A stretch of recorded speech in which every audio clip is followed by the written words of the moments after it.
On this week's episode, I'm chatting with my co-host Taylor, who attended PAX South this past weekend in San Antonio. We're going to be talking about his impressions, interviews, and more.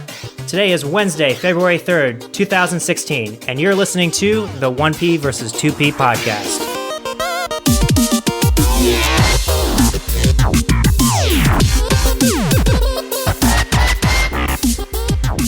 I'm your host, Ryan Ray. With me, as always, is my co-host, Taylor Ray.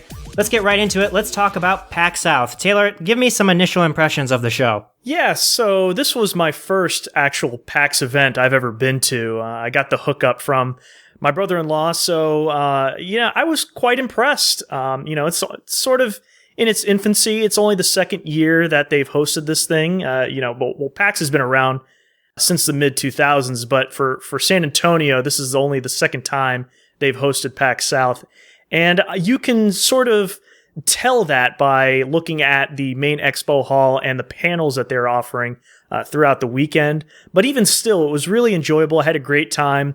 Got some great interviews there. Of course, played some video games. There was a lot to play, a lot of indie devs showing off their work, which is great to see. And also some huge names there like Twitch and Capcom. Not so many others, but I think that's what makes PAX South sort of a unique event. It's really more about the community surrounding PAX, more so than it is about game creators. It's really an event for gamers to really just hang out with their friends. Personally, I was walking around most of the event just by myself, but even still, it was still a ton of fun to check out for sure.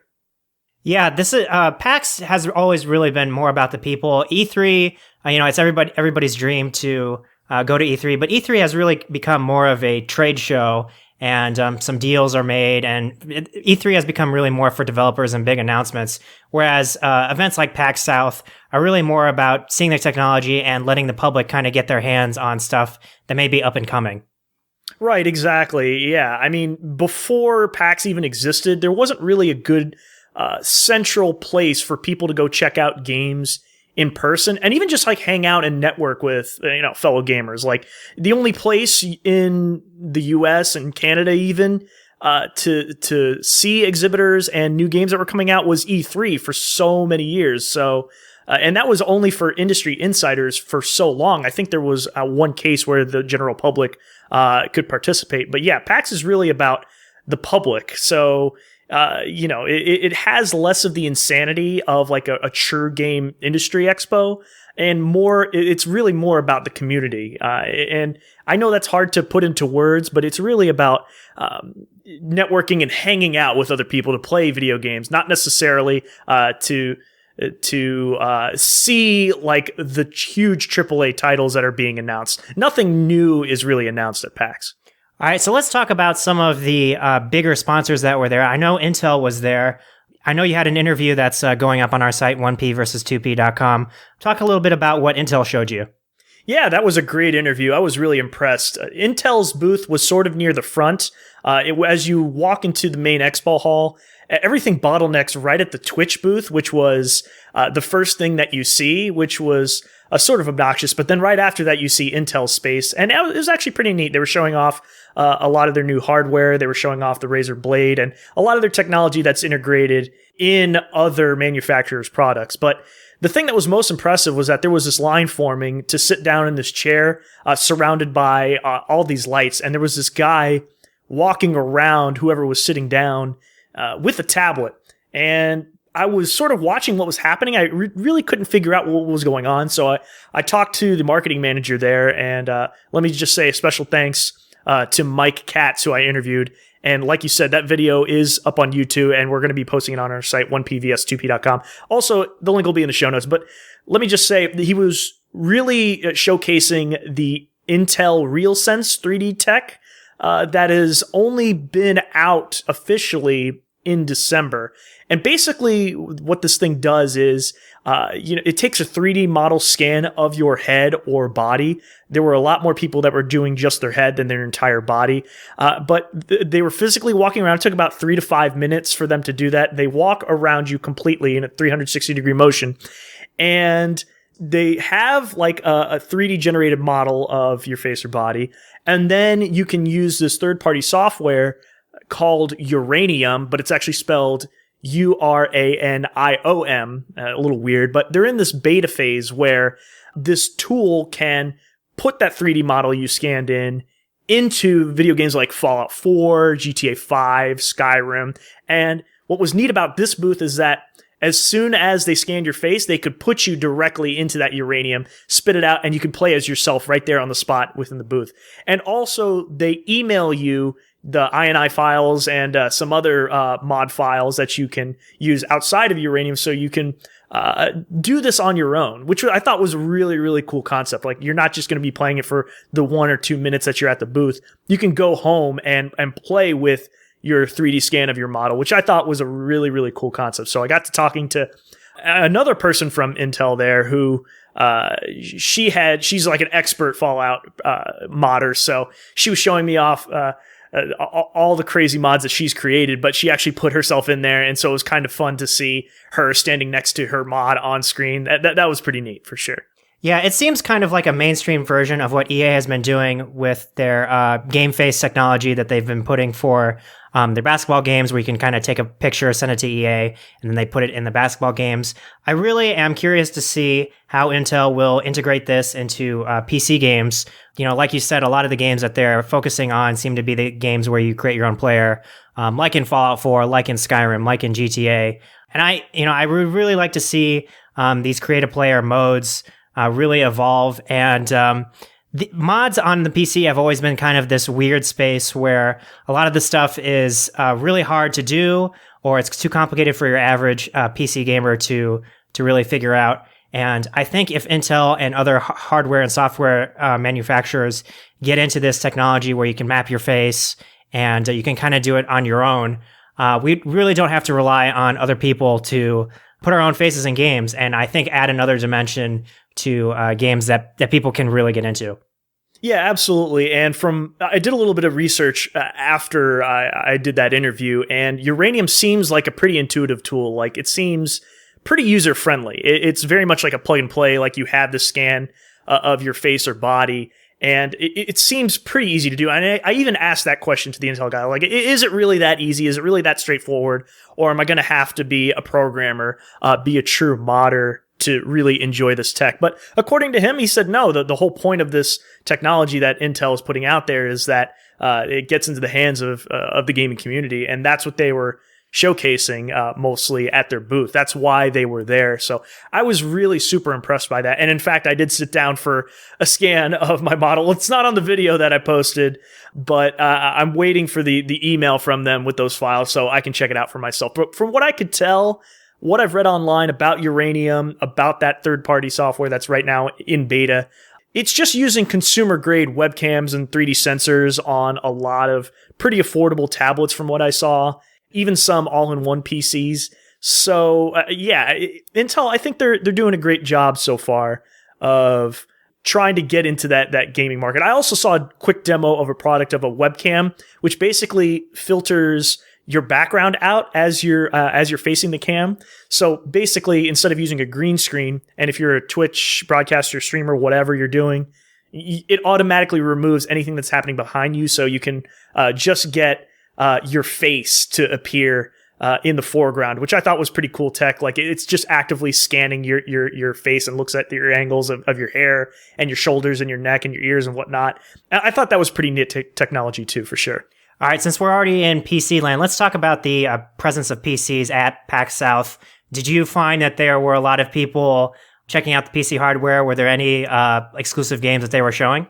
Yes and no. I mean, well, let me start off by saying that PC free play area that was separate from the main expo hall was incredibly impressive, because I've been to other conventions where it was just bring your own hardware event, like a LAN party setup, and you had to bring all your stuff, your mouse, your keyboard, your cables, whatever.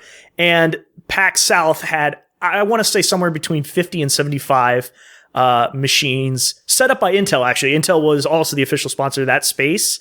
And it was really incredible because we waited in line. I was in a party of 4 people. We wanted to play together. And it only took us 5 minutes to sit down together, and we were already voice chatting on the same vent channel, which was pretty impressive. And also, there was just like Steam accounts that were just chock full of games. And it was great. We played Rocket League for maybe 45 minutes just amongst the four of us, and it was a fantastic experience. And I mean, it was just beautiful seeing all these machines laid out. It's the same hardware, same monitors, same towers, mice and keyboard, just laying out in rows. It's a thing of beauty, really. And it's separate from those crazy people who brought their own hardware. And that space, of course, those people were playing whatever. But the only way to enter official tournaments, like sanctioned by PAX, that were actually organized, was to play in that free play area. You had to sign up and you could play games like, like I said, Rocket League. There were MOBA tournaments there. Dota 2, League of Legends had a huge presence there. You name it, they had it. Counter-Strike. I mean, there was a ton to play on those machines. I was very impressed by that space. So it got you a chance not only, of course, to check out the hardware, but to play games with your friends, even if you didn't bring that stuff by yourself. Yeah, it seems like there's a kind of a little bit of a mini resurgence of the 90s where there were LANs and people were, connecting their PCs to the same network and playing multiplayer games. And now we've kind of evolved with esports into games that are more MOBA-like, Dota 2, Rocket League, all these games that are becoming kind of more competitive in nature. And it seems like there's been a big push from people making games to have the kind of local multiplayer experience that you really can't have online. You have to trash talk, you have to kind of be there and have fun with your friends. You've seen a lot of local multiplayer games, Gang Beasts, that sort of thing, kind of come back. And I'm curious to see if that will happen more outside of the conventions, or if it's just something that's going to be left at these events. Well, it's great because if you walk around the main expo hall, if that's all you do, which I don't ever encourage anyone who attends a PAX event to do, it's just a great way for you to just play video games that you don't own already. And the main expo hall is just so crowded, it's very difficult for you to wait around and play just a couple minutes of a game. So it's just a great area for you to relax and play with your friends. So I think it's a great idea. And there were games that they had on those machines that I hadn't played before. There was also an official tournament for that new VR game, Keep Talking and Odie Explodes. So that was fantastic. So I like to see those kinds of things out of events like this. All right, you can't have a gaming convention without paying respect to the classics. Let's talk about the classic arcade presence at PAX South. Yeah, it was pretty disappointing, I have to say. It was a very small room that maybe at the maximum, I would say, fit somewhere between 30 and 50 people. And there's this DJ that's just blasting his sound system. It's way too loud. You could not even hear the arcade machine in front of you. And there wasn't a ton there. I mean, you had your classics like Pac-Man and like a Galaga tabletop cabinet, and then you had Street Fighter and Time Crisis. It just was so unbelievably crowded. I could not believe it, especially after going to other conventions like MagFest, the music and gaming festival held in DC, which both of us will be attending this year in February. That was just I compare it to that, and that space is like this. It's almost the size of an expo hall. And to see such a small dedicated space at PAX South was extremely disappointing to me. I got in that room and I wanted to immediately get out. It was so unbelievably crowded. They gave a ton of space for, let's move on to the console free play area. So it was a separate room entirely from the classic arcade space. And it was much more spread out. But at the same time, you could sign out games, which took forever if you stayed in line. And good luck if you got a game, because you could not find an open TV or console for the game that you wanted to play on. And it seemed like, to me, every time I checked it out, the only way you could actually hop on a machine was if you signed up for an official tournament for games like GoldenEye or Super Mario Kart 64. They even had Steel Battalion stations, which I thought was neat. But it just seemed like a bad idea because there was not enough for the amount of attendees that were there.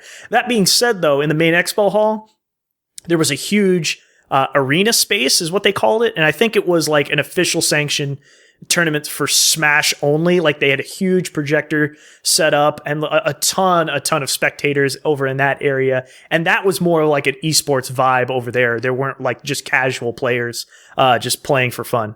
Yeah, it seems like Smash is kind of, with the release of the final DLC characters coming out soon here in March and April, it seems like Smash is having more of a presence in the fighting game community. There are 2 Smash Brothers games at EVO, plus the Pokemon Tekken crossover, Pokken. That's also going to be there. It seems like they're kind of building up to, Nintendo is, to have more of a presence at these smaller events and to be more on the competitive scene. It seems like Nintendo's finally getting it, that people are really interested in local multiplayer games like Smash. But at the same time, I don't think Nintendo is going out of their way to sanction these kinds of things. Like, if you notice, places like EVO and PAX, whatever, these little tournaments are being set up by the community themselves and not being officially sponsored by Nintendo at all. So you don't see Nintendo marketing those events. But it's great that the community is doing it at conventions like PAX South. I like to see that there. But for the people who are not so serious in that scene, it was very disappointing for me to see that at an event like PAX South, like the arcade machines, like parents that are there with their kids, like, what are they going to be playing? You know, and there just wasn't a space to do that. The same applies for that console free play area. But all that being said, there was a great handheld area where they had this, like, a ton of beanbags set up where you could just sit down and relax. And it was sort of in this side area, like, it was sort of a thoroughfare, I should say, by where the panels were being held, but it was a great place to just sit down with your 3DS or Vita. And they even had iOS and Android games that you could play. And I say that because they actually had little scheduled tournaments as well for games like actually Angry Birds. They had a tournament there. I saw that in the schedule. So that was a pretty neat area, and that was never really super crowded. There were enough beanbags, it seemed like, for everyone. And if you weren't on a beanbag, you were sitting on the floor nearby. And that to me was really cool. So, and also I should say there was an area for Jackbox Games to show off the latest Jackbox Party Pack, which is Party Pack 2.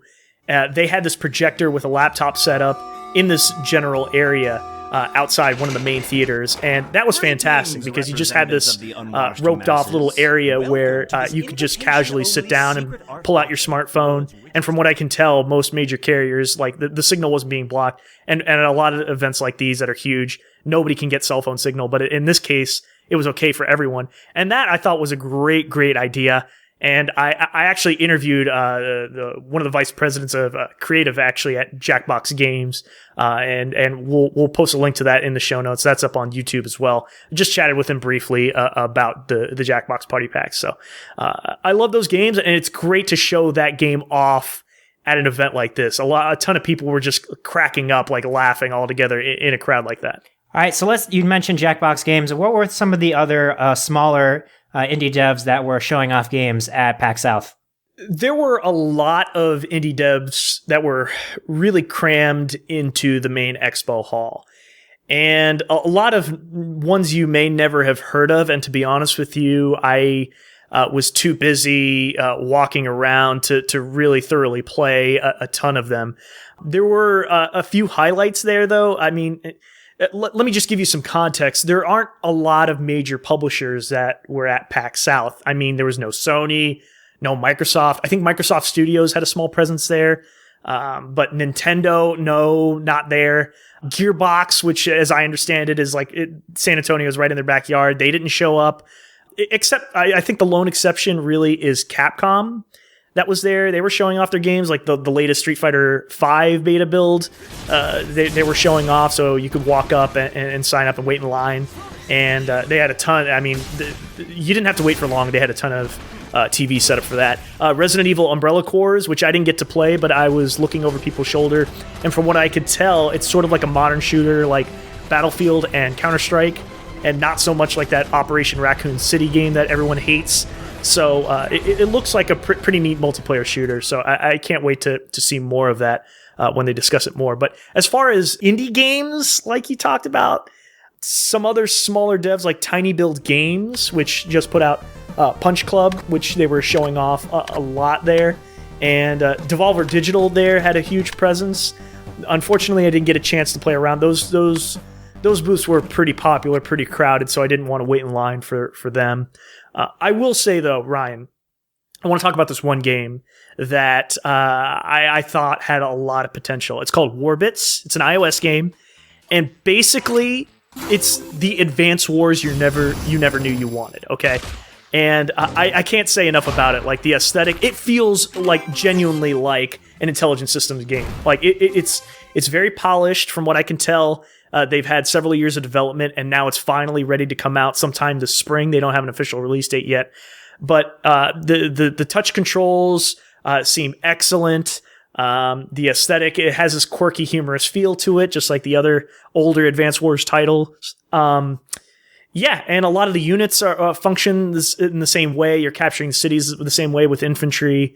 And I was just blown away. And they told me that there's a single player campaign, huge plus for me for mobile device, and online multiplayer as well. So, and they had this kind of unique thing that they're calling tag leagues. From what I can tell, it's sort of this ranked gameplay, but basically you can join a league based around a certain hashtag, and then there are rankings within those tag leagues. So, for example, if you and I wanted to start a hashtag 1PVS2P league, and we wanted to, play against each other amongst our friends or our listeners or followers or whatever, we could all find each other's matches through that system, which I thought was pretty neat feature to have in a mobile game. So have I sold you yet on that? Because I really enjoyed it there. Yeah, that sounds very good. I'm eager to, that game was not on my radar at all. I'm eager to check it out when it does come out. Did they say whether it was going to be a free-to-play game or not? I think that's my worry whenever you say mobile game. I do play a lot of tactical strategy games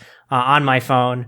I play a lot of Final Fantasy Record Keeper. Of course, Final Fantasy Tactics, the classic. I even checked out this Pokemon knockoff that came out recently called Pocket Master, which seems like a copyright lawsuit waiting to happen. But that's also a tactical strategy game. And for a game to come out that's a lot like Advance Wars, you immediately have my attention. Did they say anything about price or whether it's going to be free to play or anything like that? That's a great question. I don't know. I don't know if it'll be free to play. The devs, they're called Risky Lab, and they're running a beta right now for it. And so, no, I didn't ask that question, and they weren't forthcoming with that. So it'll be interesting to see. I hope not. Definitely not. But yeah, I mean, visually, like aesthetically, it's very cool. It's this like minimalist polygonal style to it. But the UI is very impressive, but simple enough for iOS devices. And yeah, I mean, it's literally Advance Wars for modern mobile devices. That's the best way I can sell it to you as. And I'm really very much looking forward to it, and I wish I knew officially when it came out. Excellent. Were there any other indie games that you saw that you wanted to maybe mention here on the podcast? Yeah, there was one which I think has been out for a while called Freedom Planet. I did see that, and I don't know if you know anything about it, but it's basically the best version of a Sonic game that I've ever seen, if you can imagine that. Like, it's the Sonic game that Sega that they never made. So, and this isn't a new game, like I said before. It's available on Steam. It's gotten rave reviews so far, but I hadn't checked it out myself, and it's just beautiful. Soundtrack is great. It plays extremely well, and like I said, it's the best version of a Sonic game. So if I can compare it to anything, it's that. And if you're sold, yeah, you should definitely go play that. But like I said, it's hard to say because I didn't get a chance to play a ton of games on the main expo floor just because of the crowds. It's not worth it to wait in line. I will say there was Elite Dangerous. That was there. Eve Valkyrie, I did see. Dreadnought, which had a huge booth. I don't know if you've heard about this. Have you heard about this game? I have not. It's a team-based, like, giant space freighter shooter thing. From what I can tell, it's sort of like the space battles of EVE Online. And right now they're going through this public beta right now, and they had this booth set up where like teams were facing off against each other, and there are different ships that serve different roles. Like, for example, you could have like a big destroyer that had heavy shields, but couldn't replenish its own resources, and then you had like artillery style ships that can shoot from afar but are extremely vulnerable. So you play these different roles in different ships, and yeah, that seemed to be very popular. There was a long line for that, and a lot of people that were hovering over in that area. Probably the second biggest booth next to Twitch and maybe Capcom. I mean, that's how big this thing was. Right. That those kinds of games are really popular right now. These kind of warfare simulators, of course, World of Tanks. I suspect that Dreadnoughts is kind of going for that kind of similar audience. And I'm really curious about that. I really like space-based, flying simulators like Eve, like TIE Fighter back in the day. So I'm excited to check that out. It sounds very good. Did they say whether they were going to have VR support for that game at all?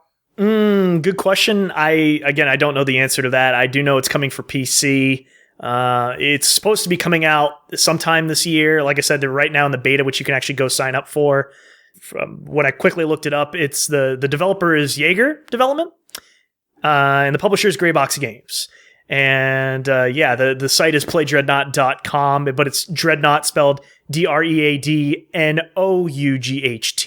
So like I said, they're just these really gigantic spaceships, and this is this tactical space sim style game. And it seems like it requires a lot of cooperation amongst your team to be successful. But unfortunately, that was another game that I did not want to wait in line for. All right, let's talk quickly about the PAX South panels. I know you attended a Firaxis panel about XCOM 2. That game is coming out this week. I'm very excited to check it out. We posted a video of the 5-minute intro to the game. And I'm very curious what you learned from that panel and potentially about other panels that you saw there. Yeah, the intro video was neat to see because that was a PAX South exclusive. So I recorded that, and that was pretty neat. The whole panel was actually titled XCOM 2 Firaxis Mega Panel, Character Customization Modding, and Exclusive Live Gameplay. And basically, it's those modders that were involved in XCOM Enemy Unknown, that Long War expansion that I think we talked about in our last episode. And they were there discussing their collaboration with Firaxis. You know, they had signed this NDA for so long, and NDA being non-disclosure agreement, so they had to keep it secret. But they had been working on this game and showing off all their mod tools and talked about the process that went into it, which was fascinating to hear about. And it's a world that I don't know too much about myself, but the panel did shed a lot of light on how that worked. And it was actually moderated by Chris Waters, friend of the show, the writer on GameSpot, right? And put out Gamer's Bucket List. So he did a great job of asking the questions from the perspective of a person who's never used mods in a game. And from what I can tell, XCOM 2 seems to be user-friendly. Like, they're really putting all the mod support in the forefront. Like, it's going to be available day one. There are already free mods that they've announced on day one. So I thought that's pretty cool for 2K Games and Firaxis to throw their support behind, to reward the members of the XCOM community that have put so much into those games, into this huge new release that's out this week. And that panel, like, they got into some technical stuff about, you know, how they generate the procedurally generated custom levels and whatnot. And that part was that was lost on me, but it was cool to see sort of the back end and even the front end of mods that people can start working on in XCOM 2. So they had the chance to do that before the game's release, but now it seems like people are going to be anxious to get into that kind of stuff for this new XCOM 2. So it was a very, very cool panel. It was one of the biggest ones there. As far as other panels go, I couldn't tell you. I didn't see any of them.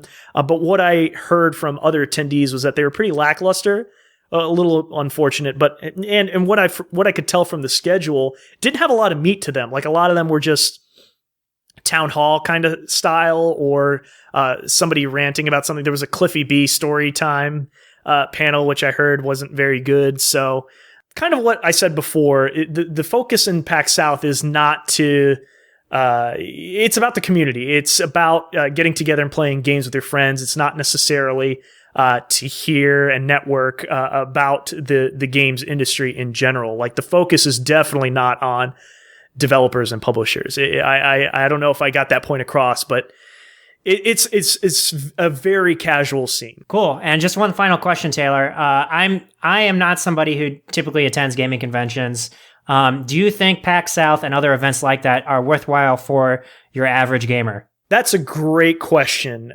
Based on what I've heard about The other PAXs, like PAX East and PAX Prime, which are much, much, much larger, several floors. The main expo hall is filled with, major publishers, AAA developers. Like, there's a huge presence by those game creators. And for an event like PAX South, I think it's safe to say that you should wait a couple of years because it's still in its infancy. Like, you can tell that the culture is going to flesh out and it's going to develop over time. And there's going to be more of an appeal. Like, they're going to get better panels that come around. But I want to say the way they engage the attendees is excellent. Like I talked about before, the PC free play stuff. There was a huge amount of room for tabletop games. Like, if you just wanted to casually bring your board game or card game or whatever and relax, there was a huge space to do that. You could even check out board games like Catan, Carcassonne, games like that. You name it, they had it. And that was very relaxing to a lot of attendees because it can be kind of overwhelming. It's a full day's worth of stuff crammed into this event, all the panels that you can imagine. But yeah, I mean, the main expo hall is overwhelming. So for the folks who don't like those crowds, there are intimate spaces to enjoy.